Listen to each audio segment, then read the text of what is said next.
Oke, baik. Bisa kita mulai untuk konselingnya ya, Mbak Ami? Iya Mbak, bisa. Baik, bisa Mbak Ami ceritakan apa yang membuat Mbak Ami memutuskan untuk datang melakukan konseling ini? Jadi begini Mbak, saya tuh kesini karena saya merasa susah tidur Mbak. Begitu ya. Lalu,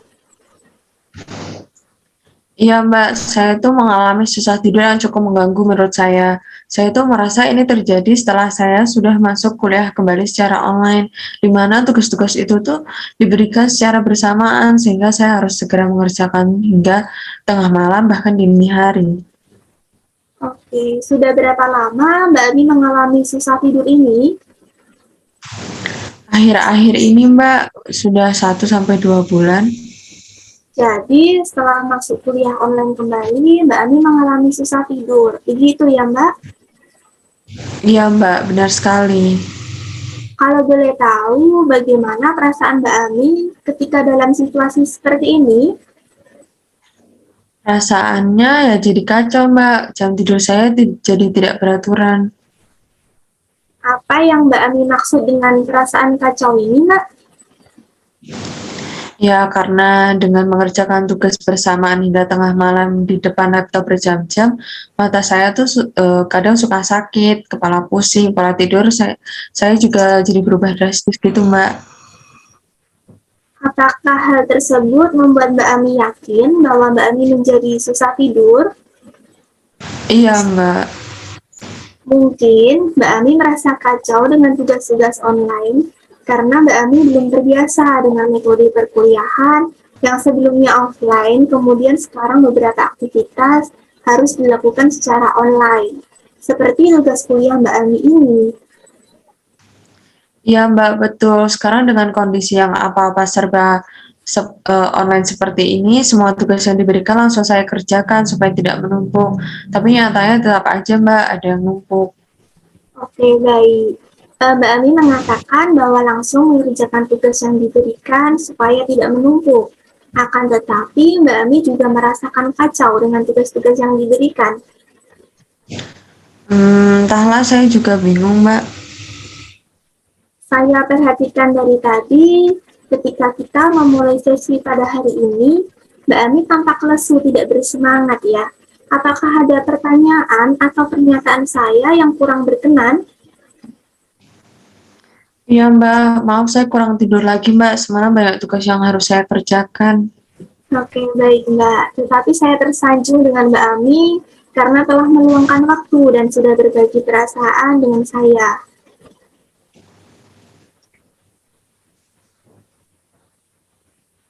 Oke, baik. Baik Mbak.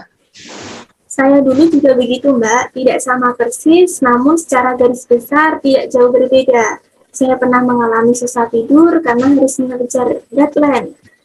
Hal itu pernah membuat saya merasakan putus asa dengan kondisi fisik saya yang sangat lelah pada saat itu. Karena banyaknya tugas yang harus saya selesaikan. Namun lama-lama saya menyadari bahwa perasaan itu timbul karena saya belum terbiasa dengan kondisi yang terkadang saya mempunyai waktu luang menjadi disibukkan dengan deadline dan aktivitas yang cukup padat. Betul sekali Mbak, saya juga merasakan putus asa, namun mau gimana lagi Mbak, saya harus menyelesaikan kuliah saya tepat waktu, sehingga saya juga harus menyelesaikan tugas-tugas saya juga ya harus tepat waktu. Menurut Mbak Ami, apa yang bisa Mbak Ami lakukan untuk mengatasi kesulitan tidur yang cukup mengganggu aktivitas Mbak Ami ini? Mungkin dengan olahraga, gizi yang cukup, dan motivasi yang kuat, mungkin saya harus mengatur jadwal seefektif dan seefisien mungkin. Betul, Mbak. Kita membutuhkan jadwal yang efektif dan efisien untuk memperbaiki pola tidur. Di dalam kasus Mbak Ami ini, mengatur jadwal yang efektif dan efisien merupakan salah satu cara untuk mengatasi kesulitan tidur. Baik Mbak, akan saya coba. Oke, baik. Sebelumnya, usaha apa yang sudah Mbak Ami lakukan untuk mengatasi kesulitan tidur ini? Saya sudah mencoba tidak mengerjakan tugas, tidak melakukan aktivitas supaya bisa tidur lebih awal, namun tetap saja Mbak tidak membuahkan hasil. Walaupun belum membuahkan hasil, namun Mbak Ami hebat. Sudah semakin terbuka untuk berubah menjadi lebih baik. Terima kasih Mbak. Ya, saya ingin mengubah pola tidur saya menjadi lebih baik dengan aktivitas yang normal kembali Mbak. Baik, Mbak Ami mempunyai tekad yang kuat untuk berubah ya. Betul Mbak. Bagus sekali Mbak Ami. Untuk mencapai perubahan yang diinginkan, terdapat proses yang diawali dengan tekad yang kuat, percaya diri, serta kesiapan. Mbak Ami sudah siap? Sudah Mbak, saya sangat siap. Saya sudah kacau dengan keadaan seperti ini. Oke, baik. Selain mencoba tidak mengerjakan tugas dan tidak melakukan aktivitas supaya bisa tidur lebih awal, apakah Mbak Ami juga memikirkan cara lain? Selain itu, saya akan mengatur jadwal seefektif dan seefisien mungkin dan juga relaksasi. Apakah Mbak Ami yakin bisa melakukannya? Ya Mbak, saya yakin bisa melakukannya. Hal tersebut cukup efektif ya Mbak apabila dilakukan dengan kesiapan yang sungguh-sungguh. Ketika saya memiliki masalah seperti Mbak Ami ini, saya juga melakukan relaksasi dengan latihan pernapasan agar merasa lebih nyaman.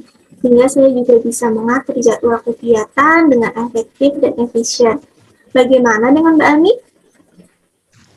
Saya belum mencobanya Mbak, namun saya semakin yakin bahwa saya bisa melakukannya dan berhasil mengatasi kesulitan tidur dengan cara seperti ini. Oke, baik. Ketika Mbak Ami sedang di situasi seperti ini, segera usir pikiran tersebut dengan kalimat-kalimat positif untuk mendukung perubahan Mbak Ami. Cobalah untuk relaksasikan diri Mbak Ami dan buatlah jadwal keseharian Mbak Ami. Baik Mbak, akan saya coba. Oke, baik.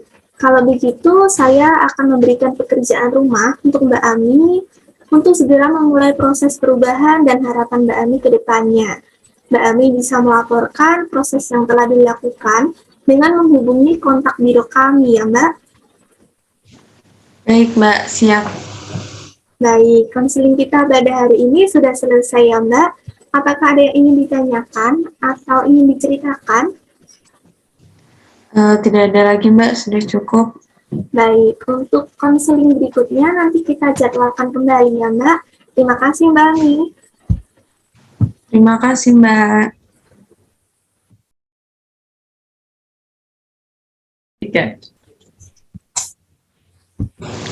Baik, bisa kita mulai untuk sesi konseling kita pada hari ini ya Mbak Ada? Baik Mbak. Nah, hari ini apa yang membuat Mbak Adel memutuskan untuk melakukan sesi konseling? Jadi akhir-akhir ini tuh saya merasakan mixing yang perubahannya terjadi dengan cepat Mbak. Hal itu saya rasakan saat saya harus selama seminggu menyelesaikan pekerjaan yang menumpuk dan tidak memiliki waktu luang. Begitu ya. Lalu? Saya menceritakan kepada teman saya mengenai apa yang terjadi pada saya. Tetapi dia tuh seperti tidak peduli. Bisa diceritakan pada saya mengapa Mbak Ada merasa teman Mbak tersebut tidak peduli? Karena ketika saya bercerita tuh dia lebih memperhatikan handphonenya daripada saya. Bagaimana perasaan Mbak dengan sikap teman Mbak tersebut?